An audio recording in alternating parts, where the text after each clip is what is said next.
அண்மை செய்தியை பார்த்து வருகிறோம். ஜனநாயகன் திரைப்படம் சமூக வலைதளங்களில் லீக் ஆனது தொடர்பாக உயர்நீதிமன்றத்தில் முறையீடு செய்யப்பட்டிருக்கிறது. விவரங்களுடன் செய்தியாளர் மதன் இணைந்திருக்கிறார். மதன், என்ன முறையீடு செய்யப்பட்டிருக்கிறது? நடிகர் விஜய் தன்னுடைய கடைசி படம் என அறிவித்து நடித்துள்ள ஜனநாயகன் படம் பொங்கல் பண்டிகைக்கு வெளியாகும் என்று அறிவிக்கப்பட்டிருந்தது. ஆனால் அந்த படத்தில் சில சர்ச்சைக்குரிய காட்சிகள் இருப்பதால் இந்த படத்தை மறு ஆய்வு குழுவுக்கு அனுப்பி சென்சார் போர்டும் உத்தரவு பிறப்பித்தது. இதை எதிர்த்து தொடரப்பட்ட வழக்கை ஆரம்பத்தில் விசாரித்த தனி நீதிபதி இந்த படத்திற்கு உடனடியாக சான்று வழங்க வேண்டும் என்று சென்சார் போர்டுக்கு உத்தரவு பிறப்பித்தார். ஆனால் அதை எதிர்த்து தாக்கல் செய்யப்பட்ட மேல்முறையீட்டை விசாரித்த நீதிபதிகள் படத்திற்கு சான்று வழங்கும்படி தனி நீதிபதி பிறப்பித்த உத்தரவை ரத்து செய்து இந்த வழக்கை மீண்டும் விசாரிக்க அனுப்பினார்கள்.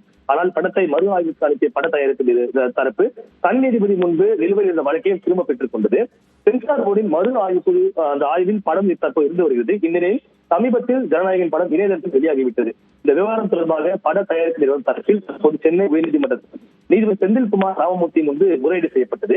இந்த முறையீட்டை ஏற்றுக்கொண்ட நீதிபதி தொடர்பாக மனு தாக்கல் செய்தால் இந்த மனுவை விசாரணை எடுத்துக் கொள்ளப்படும் என்று தெரிவித்துள்ளார். இந்த இணையதளத்தில் கட்சியின் விவகாரம் தொடர்பாக சென்னை உயர்நீதிமன்றத்தில் இந்த முறையீடு செய்யப்பட்டு இந்த மனுவானது விரைவில் பட்டியலிடப்பட்டு விசாரணைக்கு வரும் என்று எதிர்பார்க்கப்படுகிறது. விவரங்களுக்கு நன்றி மதன்.